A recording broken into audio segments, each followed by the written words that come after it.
Խաղաղությունը ամեն ինչ է, խաղաղությունը ամեն ինչ է եւ խաղաղությունը սովորական դարձնելու մանդատն է այդ մանդատը, որ մենք հաջորդ հնգամյա շրջանում արդեն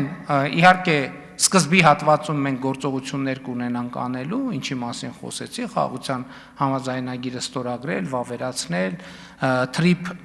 նախագծի իրագործում եւ այլն, եւ մենք պետք է 27-28 թվականների կեսին արդեն խաղաղությունը լինի այնքան սովորական, ինչքան որ դրանով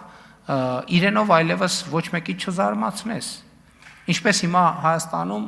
այլևս հեսա մենք հիմա 3 ամիս է անցել, մենք էլ ենք զարմանում, բոլորն էլ զարմացած են առողջության ապահովագրությունից։ Հեսա կտեսնեք, որ օգոստոսին դրանով արդեն ոչ մեկի չես զարմացնի։ Հեսա կտեսնեք, որ օգոստոսին սեպտեմբերին ուրիշ խնդիրի հայտ կգա։ Արդեն ի հայտ կգա, որ այս մի դետալը այնքան էլ լավ չի աշխատում, պետք է այս դետալը լավ արկել, այն մի դետալը, այն մի դետալը, այն մի դետալը, այն մի դետալը։ Հիմա առաջիկա մանդատը միանշանակ պետք է լինի խաղաղության մանդատը, խաղաղությունը սովորական դարձնելու մանդատը եւ խաղաղությունը ինստիտուցիոնալ դարձնելու մանդատը եւ կարծում եմ, որ